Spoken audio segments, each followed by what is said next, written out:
Huli ang pagbangga ng isang SUV sa motorsiklong yan sa Barangay Cuartero sa Haro, Iloilo City. Sa lakas ng impact, tumilapon ang biktima. Hindi naman huminto ang SUV dahil sa insidente na nakit ang katawan ng rider na pauwi noong galing sa trabaho. Patuloy pang tinutukoy ang may-ari ng SUV. Posible siyang maharap sa reklamong reckless imprudence resulting in damage to property dahil sa nasirang motorsiklo. Sasampahan po ng reklamo ni Senadora Risa Ontiveros sa NBI ang mga nasa likod ng video ni Michael Maurilio alias Rene na nagsabing tinakot at binayaran umano siya ng senadora para akusahan si Pastor Apollo Kibuloy at mga Duterte. Pinabulaanan niya ng senadora sabay labas na mga screenshot ng email at text ni alias Rene. Balitang hatid ni Mav Gonzalez.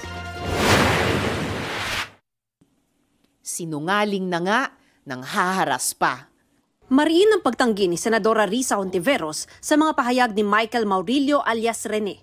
June 25 nang i-post online ng isang pagtanggol valiente kung saan sinasabi ni Maurilio na tinakot at binayaran lang umano siya ng senadora para akusahan si Pastor Apollo Kibuloy at idawit ang mga Duterte.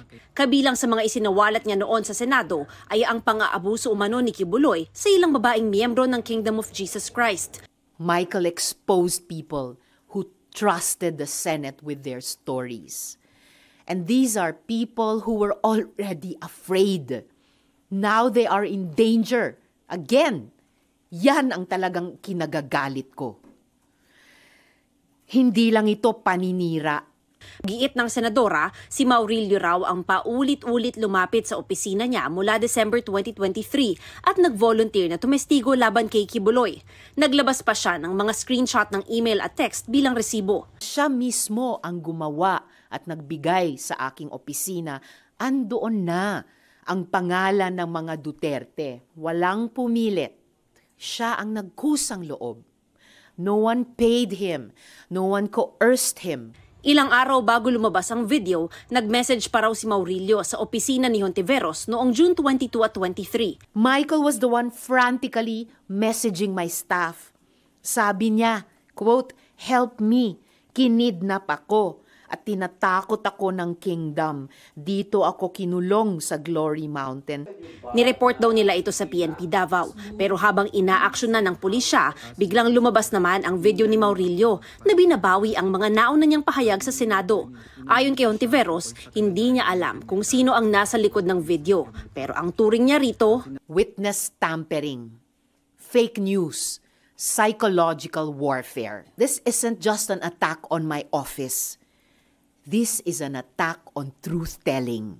Hindi rin aniya nito napahina, kundi lalo pang napalakas ang findings ng Senate Committee on Women and Children laban kay Kibuloy. Hindi lamang si Michael ang testigo, maalala po natin 14 sila ni hindi siya ang star witness.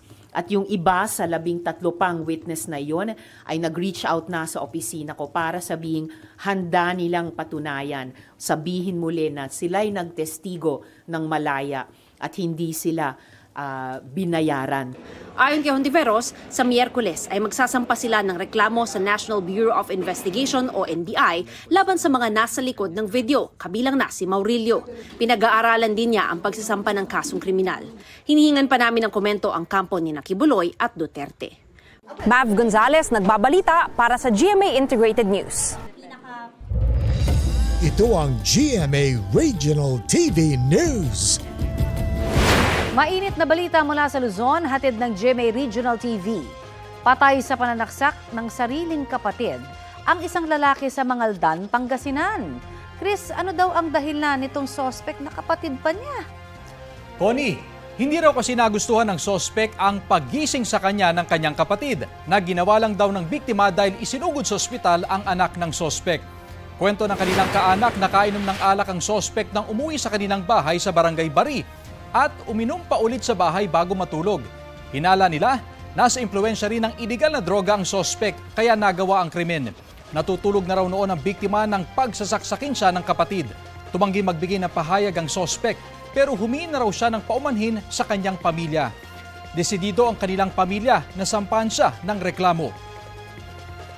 Sugatan naman sa pamamarilang isang lalaki sa Batac, Ilocos Norte.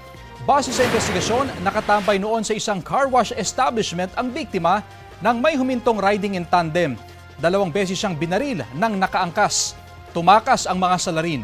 Isinugod sa ospital ang biktima na nasa maayos na ngayong lagay. Tinutugis na ang mga sospek at inaalam ang motibo sa krimen.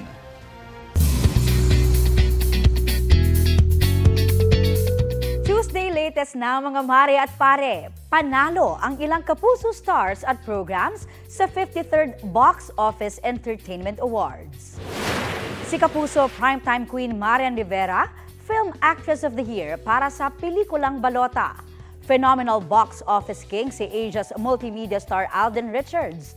Natanggap din ang kanyang pelikulang Hello, Love Again ang Best Ensemble Acting for Movies.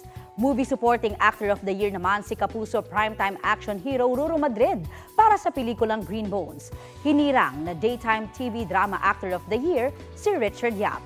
At Daytime TV Drama Actress of the Year si Jillian Ward.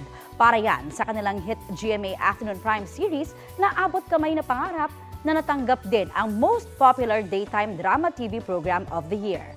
Most Popular Child Performer si Rafael Landicho para sa Kapuso series na My Guardian Alien. Hinirang naman as Most Popular TV Program for News and Public Affairs ang 24 Oras at Most Popular TV Program sa Talent Search Reality or Game Show category ang Family Feud. Iginawad naman ang Posthumous Awards as entertainment icon sa mga icon na sina Nora Honor, Gloria Romero, Pilita Corrales, Haji Alejandro at Ricky Davao.